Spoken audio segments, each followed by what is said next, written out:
Oi, gente, tudo bom com vocês? Hoje eu vou falar um pouquinho sobre o que foi feito com o dinheiro da primeira vaquinha. Não que eu deva explicação para alguém, mas porque eu gosto, né, de ter a minha consciência limpa e eu acredito que quem contribuiu, apesar de não me cobrar em nenhum momento, merece uma explicação, né? A maioria já sabe, mas quem não sabe vai estar aqui desenhado, tanto para eles quanto para os haters de plantão, né? Que falam barbaridades aí sobre o que eu fiz com o dinheiro da primeira vaquinha. Então eu vou contar aqui para vocês. Se o vento deixar, né? Porque eu não sei se vocês repararam, mas tá ventando pra caramba, olha as folhinhas ali atrás. Então eu não sei se o áudio vai ficar bom ou se vai ficar um chiado de fundo, mas se ficarem, vocês me perdoem. Bom, gente, o total da primeira vaquinha que foi arrecadado foi esse aqui. Eu vou deixar aqui para vocês a imagem, para vocês verem o total que apareceu lá no site, né, da primeira vaquinha. Só que não foi esse montante, né, esse total que veio para minha mão, tá? Muita gente confunde achando que o site pega e entrega todo esse valor que estava ali para mim. Mas não, gente, não é isso que acontece, tá? Tem vários descontos. Só do site, eles descontam uma porcentagem deles e mais uma quantia por cada doação, em cima de cada pessoa que doa, né? Independente do valor, eles descontam um pouquinho. Então, assim, quanto mais pessoas doarem, mais vezes eles vão descontar essa taxinha. E mais uma taxa sobre o valor total, né? Uma porcentagem. Isso, gente, sem contar as devoluções, tá? Porque alguns brasileiros têm uma péssima mania de dar e depois tomar de volta, né? Eu acho isso muito feio, sempre fui criado achando isso péssimo, né? Porque a partir do momento que você dá um presente, né, faz uma doação, tem que ser de coração. Agora ir lá e pegar de volta é muita mesquinharia, né? Enfim, eu prefiro pensar que a pessoa estava passando fome, né? E aí voltou e pediu o dinheiro de volta. Mas na primeira vaquinha, como a abrangência foi maior, então teve bastante gente que pediu o dinheiro de volta. E eu vou explicar o motivo no decorrer desse vídeo, ok? Vai assistindo aí que você vai descobrir o porquê já já. Bom, essa vaquinha, ela foi feita em setembro do ano passado, tá? E de agosto para setembro, mais ou menos. E ela ficou no ar durante setembro inteiro, né? E eu fui receber o dinheiro no finalzinho de setembro. E ela foi divulgada com a ajuda do jornal Brazilian Times, que é um jornal de certa relevância aqui na comunidade brasileira.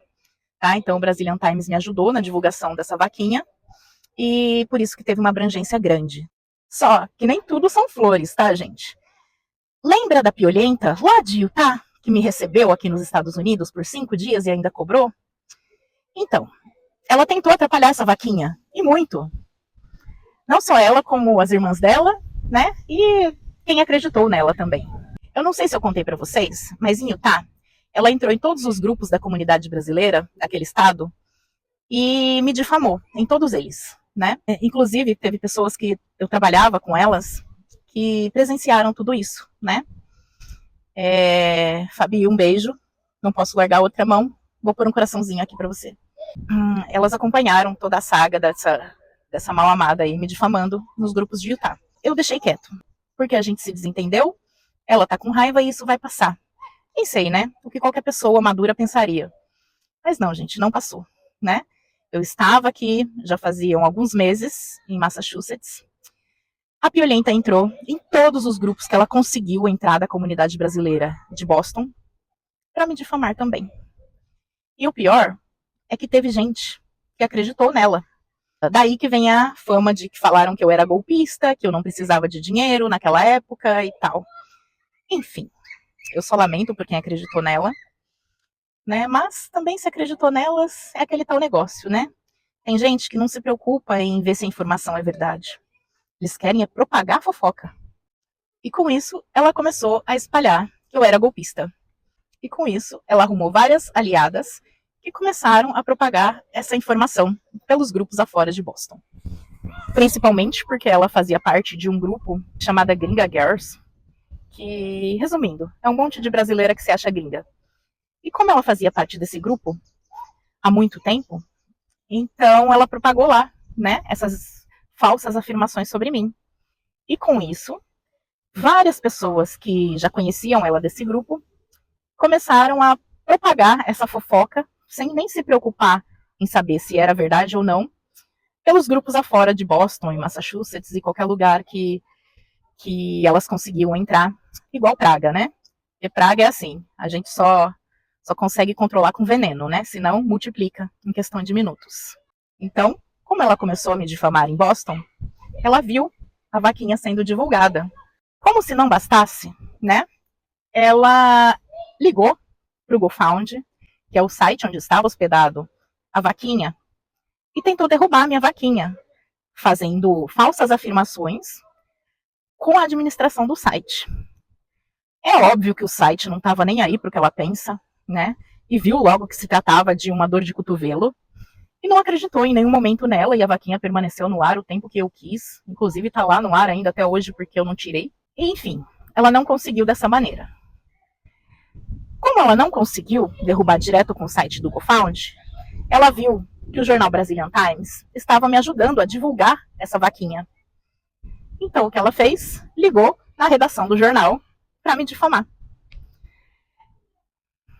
É igual minha família fala. Eu acho que ela se apaixonou por mim e não sabia o que dizer, né? Porque para estar chamando tanta atenção assim, enfim, isso só mostra o quanto a vida dela era uma bosta, né? Porque não tinha mais nada importante para fazer do que ficar atrás de mim, me stalkeando o tempo todo. E lembrando que, enquanto eu estive na casa dela, o combinado foi ficar um mês, mas eu fiquei apenas 5 dias, paguei $250 em dinheiro por esses 5 dias, que saiu aproximadamente $50 por dia na casa dela, né? O custo de vida é bem mais barato que aqui em Massachusetts. Então, assim, eu paguei mais que um hotel simples para ela, né? Porque eu lembro que quando eu saí da casa dela, eu cheguei a ver alguns valores de hotéis simplesinhos, né? Tipo motel. Eu não sei se vocês sabem, aqui motel são hotéisinhos de beira de estrada. Não sei se alguém já assistiu aqui aquela série Motel Bates, né? Mas é mais ou menos aquilo ali. São quartinhos com um banheiro dentro que ficam na beira de estrada. São os famosos motéis dos Estados Unidos. Não tem a conotação sexual que tem no Brasil, tá? Então, assim, eu vi alguns preços de motéis e estava $46, $48 a noite. Então, eu paguei mais para ficar na casa dela, né? E isso depois que eu cheguei do Brasil com uma mala só com presentes para a filha dela, tá? Naquela época, como eu ia ficar um mês de graça na casa dela, eu falei assim, por que não retribuir essa gentileza com presentes brasileiros? Porque ela morava há 20 anos aqui nos Estados Unidos, né? E como a família dela toda veio para cá, então ela não estava voltando para o Brasil. Então eu falei, eu vou levar presentes brasileiros para a filhinha dela. Trouxe um monte de vestidinhos de personagens brasileiros, de desenhos em quadrinhos. Trouxe coleções de livrinhos, de DVDs, de filminhos, aqueles filminhos cantados. Trouxe uniformes oficiais do Brasil, porque era a época da Copa. Então eu trouxe para a menininha dela, paguei um absurdo. Enfim, eu gastei de R$ 1.200 a R$ 1.500 de presentes. Trouxe uma mala cheia, só de presente para a menina. Chinelinhos havaianas do Brasil, tudo, tudo, tudo. Tudo do bom e do melhor eu trouxe para a menina. Para retribuir a gentileza desse um mês que eu ia ficar sem pagar na casa dela. No quinto dia, como vocês sabem, naquele outro vídeo que eu comentei, ela me mandou para casa da irmã dela com uma desculpa que lá estava muito apertado. Depois a gente viu que era tudo mentira, né? Mas enfim, a intenção dela era que eu pagasse aluguel pro basement da irmã dela, que tinha acabado de se separar e tinha ficado com uma casa enorme e estava sem dinheiro e sem trabalho, tá? A intenção dela sempre foi essa. E esses 5 dias foram cobrados, os $250, ok? Então, assim, depois de tudo isso, além de que esses $250 foi em dinheiro que eu paguei. Agora, conta os serviços que eu fiz na casa dela, né? Paguei também com serviços domésticos, limpando o banheiro, catando cocô de cachorro o tempo todo, porque ela tinha um cachorro lá que era deficiente e cagava por todo lado. Servindo de babá para ela fazer dates, né? Sair à noite com o marido dela, que fazia tempo, desde quando ela tinha parido a criança, que eles não saíam juntos, sozinhos. Então eu ficava com a criança para ela, porque a criança, eu sempre me dei muito bem com criança, né? A criança gostava de mim, não gostava de mais ninguém. Enjoadinha igual a mãe. Mas a criança gostava de mim, então ela ficava comigo. e eles passavam a noite fora. Então, assim, serviços de babá, serviços domésticos, lavava a louça que ela e o marido empilhava, inclusive as louças do bebê, que ela e o marido passavam a semana inteira empilhando, porque ninguém lavava aquela louça, né? Era só empilhando na pia, e eu ia lavando. Então, juntando todos esses serviços que eu fiz na casa dela, né? Mais os $250 que eu paguei por esses 5 dias, tá muito bem pago, vocês não acham? E ela ainda insiste em ficar me difamando por aí. Tanto que na entrevista que eu dei lá pro Pateta da Flórida, ela apareceu lá nos comentários falando que meus filhos sentaram com o pé sujo no sofá dela. Não era bem mais fácil ela ter falado que não gosta de crianças, porque ela nunca gostou mesmo de crianças, sabe? E só engravidou para segurar o marido. E o marido usou para ter o green card. Então, não era mais fácil ela ter falado, eu não gosto de crianças, então vocês não podem ficar aqui na minha casa? Teria evitado muitos problemas, né? E o engraçado é que ela não falou em nenhum momento isso para mim. Ela foi falar depois, pelas costas, né? Então ela praticamente inventou esse motivo, depois que ela já tinha me mandado embora da casa dela. Mas no fundo ela queria extorquir o meu dinheiro para que fosse parar na mão da irmã dela, né? Então, assim, pessoas sem caráter. Inclusive ela, a filha dela ficava no daycare o dia todo, né? Enquanto ela estava trabalhando. Aí ela saía do trabalho na hora do almoço, ia pegar a criança no daycare 4 horas da tarde, e 5 horas da tarde ela botava a criança para dormir. Até o outro dia. Por quê? Porque ela falava que a criança dava muito trabalho acordada. Então ela botava a criança para dormir 5 horas da tarde, né? Ou seja, só chegava do daycare, dava um banho na criança, dava uma janta, que a janta da criança era todo dia uma mamadeira e abacate. Criança com 2 anos, tá, gente? Porque ela não tinha coragem de cozinhar para a criança, né? E depois a preguiçosa sou eu. Então, assim, a criança vivia assim. Chegava do daycare, que é a creche, né? Aqui, só que é paga a creche. Tomava banho, comia o abacate com a mamadeira lá e ela botava para dormir. Era isso o trabalho que ela tinha de mãe. E ainda vem falar dos meus filhos, né? É difícil, né, gente? Bem difícil lidar com uma pessoa assim. O erro disso, eu acredito que foi totalmente meu. Porque eu não devia ter acreditado que ela tinha mudado. Eu não devia ter ficado na casa dela. E eu devia ter ido para um hotel, em algum lugar que nós tivéssemos mais acolhimento, né? Eu acredito que seríamos melhor tratados num hotel.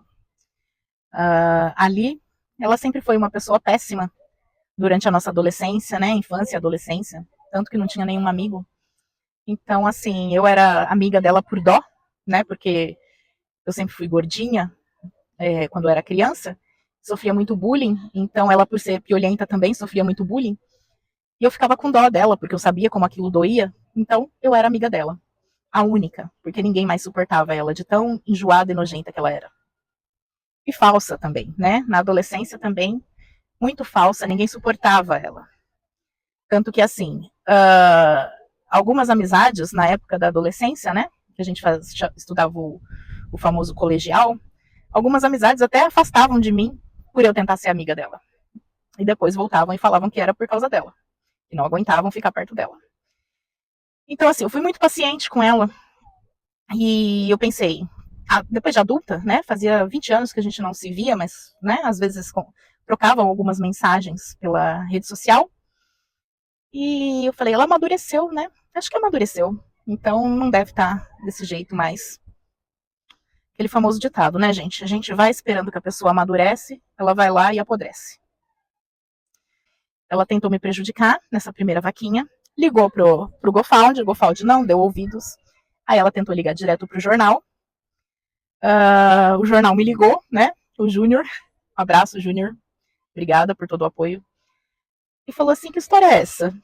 Aí eu expliquei pra ele e falei, então, você lembra da piolenta lá? Então, é ela. A gente deu risada, né? Ele não levou nada a sério do que ela falou, porque ela fez várias acusações, que eu passava golpe, que eu era estelionatária, e várias outras bobagens, né? Asneiras que ela inventou lá. Enfim, ninguém acreditou nela, porque todo mundo viu que ela era uma frustrada, mal amada, que estava com dor de cotovelo. E a vaquinha prosseguiu com a graça de Deus, né? Deus sempre nos honrando, sempre nos acompanhando e sempre iluminando o nosso caminho. Acho que ela mesma não se suporta, por isso que ela tem essas atitudes, né? A vida dela deve ser tão daquele jeito que ela tem que chamar atenção a todo custo, cuidando da vida dos outros. Eu nem sei se eu contei pra vocês naquele vídeo sobre ela, que ela chegou ao ponto de ir atrás, né, me stalkear e ir atrás dos meus familiares, né, no Brasil. Então, assim, ela entrou em contato com a minha mãe lá no Brasil, entrou em contato com meus parentes, primas, irmã e mais um monte de gente para falar mal de mim, gente. Para você ver até onde a má índole da pessoa é capaz. E tudo isso me levou a fazer um report de stalker, né? Porque isso já estava me prejudicando. E eu já estava temendo pela vida dos meus filhos, porque eu não sei até onde essa maluca poderia chegar. Do mesmo jeito que ela morava lá em Utah, do outro lado do mapa, e me perseguia aqui em Boston, perseguiu meus parentes e minha mãe lá no Brasil, o que ela não seria capaz de fazer? Talvez pegar um avião e vir aqui fazer algum mal para mim, para os meus filhos? Uma pessoa assim é capaz de qualquer coisa. Então, temendo pela minha vida e pela dos meus filhos, eu fui e fiz um reporte contra ela. Mas ela diminuiu muito, né, o assédio que ela fazia em cima de mim, a perseguição, mas ainda continua rondando a minha vida, porque na entrevista lá do Pateta da Flórida, ela comentou e chamou as irmãs para comentar também, né, as 3 patetetes. Resumo da história. Daquele valor lá que vocês viram no print da primeira vaquinha, veio para minha mão $9.000. E desses $9.000, eu gastei uma pequena parte, né, que foi para me manter, né, eu e meus filhos, em final de setembro, outubro e novembro, tá? Me manter em relação a quê? Alimentação, transporte, tive um gasto com storage, que é um lugar onde você aluga para guardar suas coisas, porque quando eu levei o golpe lá em Malden, eu tinha colchões, né, não tinha onde guardar, a gente morou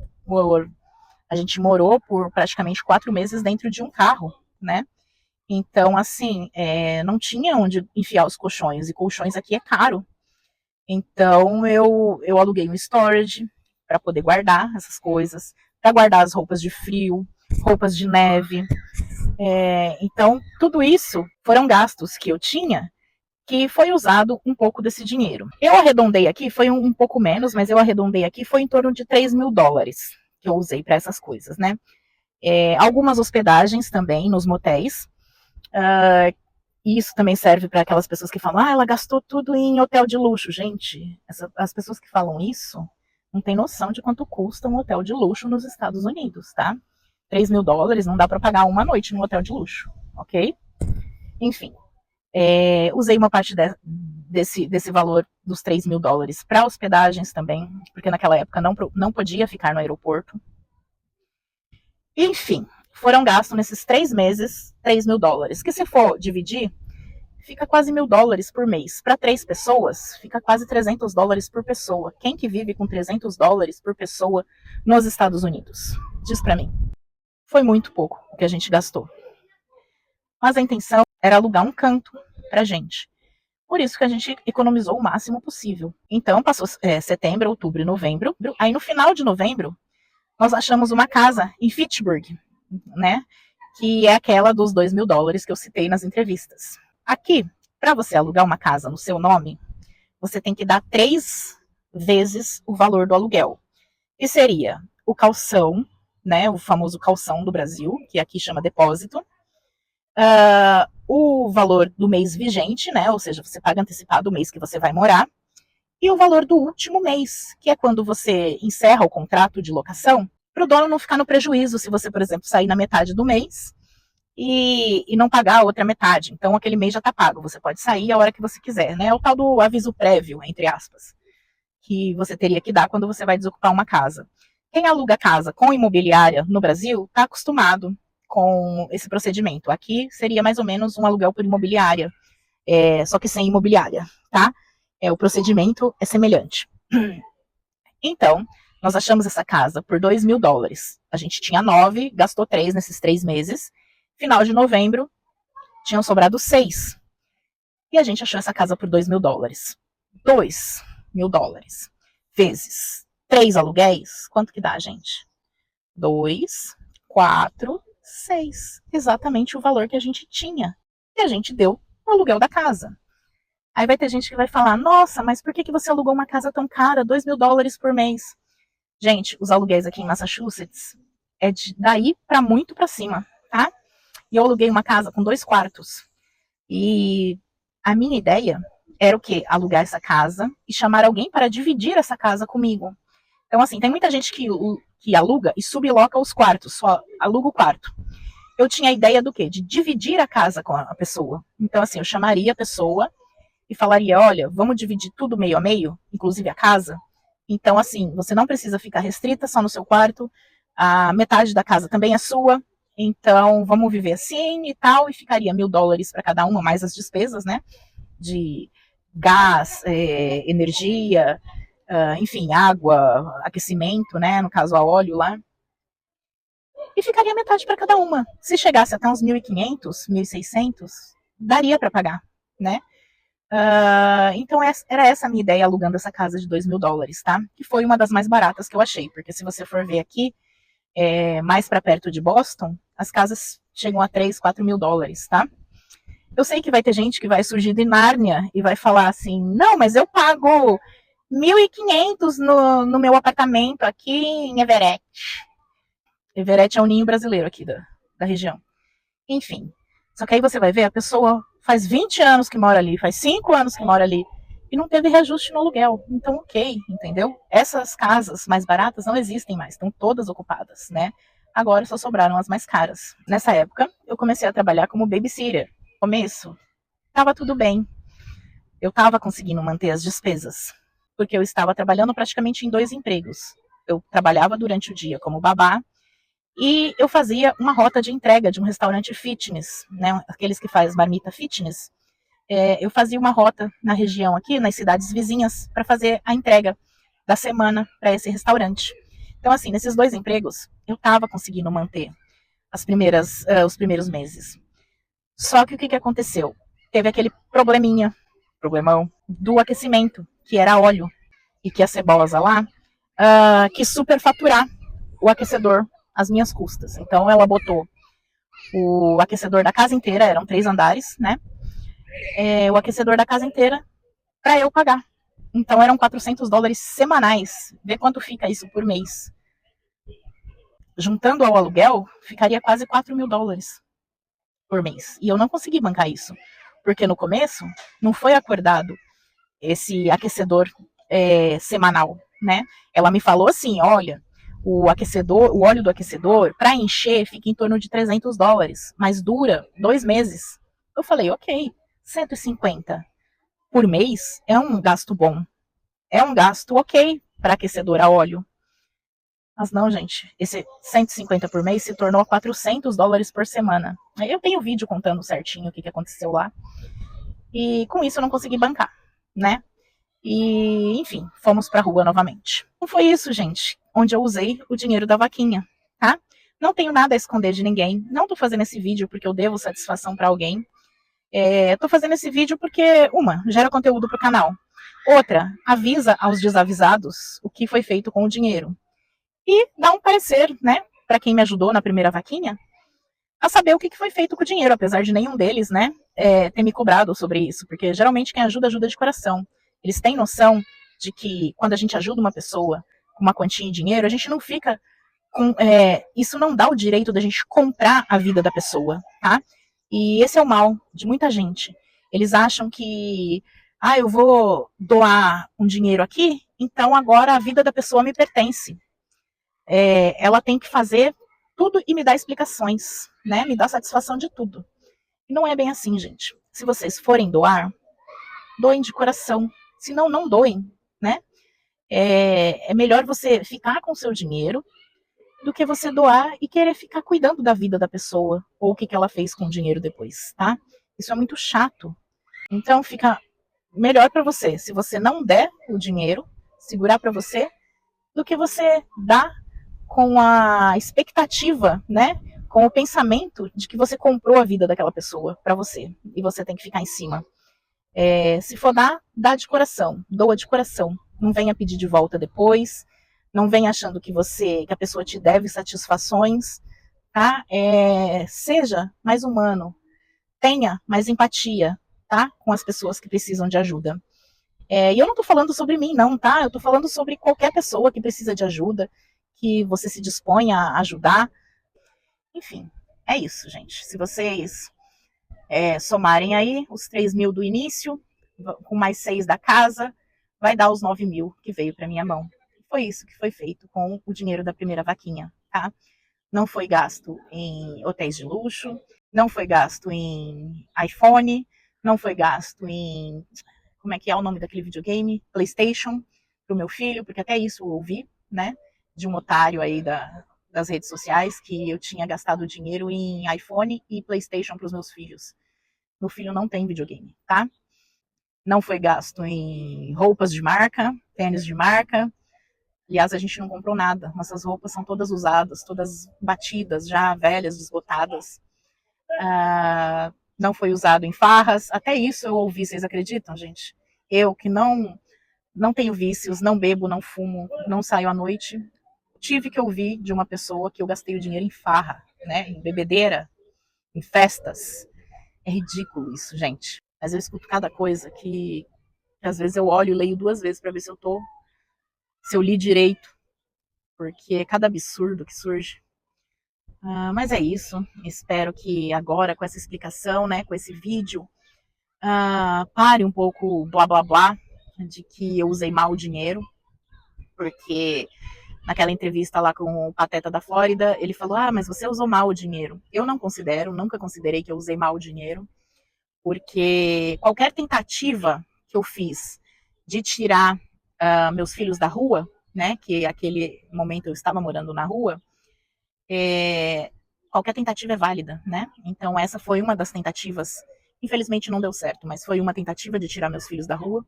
Então, para mim foi super válida. Não considero que eu usei mal o dinheiro, né?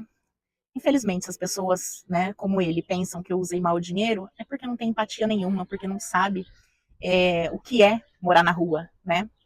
Não sabe o que a gente passou, né? Então, assim, quem fala umas bobagens dessa é porque não tem experiência suficiente para falar sobre aquele assunto. E é assim que eu prefiro considerar, que a pessoa é inexperiente naquele assunto, por isso que ela está falando aquela asneira. Porque uma pessoa que vê uma mãe sozinha, com 2 filhos, na rua, alugando uma casa para pôr as crianças morarem, para dar uma qualidade de vida, tentar, né? Dar uma qualidade de vida para as crianças, sozinha, batalhando, em 2 empregos, e falar que eu usei mal o dinheiro, é uma pessoa que não merece nem respeito, né? Então, assim, profissionalismo ali passou longe. E é por isso que hoje em dia eu luto para tirar aquela entrevista do ar, porque só me rendeu haters, né? E, enfim, eu não sabia que ele tinha ligações com a galera da Piolenta lá, mas depois apareceu comentários dela no vídeo, né? Então, sim, eles eram ligados, ele já fez a entrevista querendo me ferrar. A intenção dele ali foi clara, só que eu fui boba, fui inocente, só percebi no meio da entrevista. E por isso que do meio pro final eu já tava assim, tá, pensa o que você quiser, tá, termina logo com isso. Enfim, cumpri meu papel, mas já pedi por 3 vezes amigavelmente para ele retirar, porque já rendeu as views que ele almejava, mas não, ele continua lá me desrespeitando, usando a minha imagem sem autorização, porque eu já retirei a autorização de uso de imagem dele. E é isso, né, gente? Existem os profissionais e existem os que não são profissionais, os que não têm ética, né? Os que querem monetizar a todo custo em cima da imagem alheia, né? Então, assim, eu nunca fiz nenhum acordo com ele, igual eu fiz na segunda entrevista. Não foi um acordo de interesses, foi assim. Eu achei que realmente ele queria me ajudar quando eu prestei a entrevista com ele, mas no meio da entrevista eu vi que ele não queria me ajudar, ele só queria as visualizações para o canal dele. Então, depois que passou 2 meses da entrevista, eu pedi para ele tirar, porque eu falei, 2 meses já deu o grande fluxo de visualizações que ele queria, então agora ele pode tirar. Pedi para ele 3 vezes, amigavelmente, para tirar, e ele não tira a entrevista. Então, assim, talvez eu tenha que tomar outras medidas, né? Mas vamos ver. Vamos ver. Gente, então é isso. Quem curtiu o vídeo, deixa o like. Quem não curtiu o vídeo, passa reto, né? Quem veio para agregar, pessoas do bem, seus comentários são muito bem-vindos.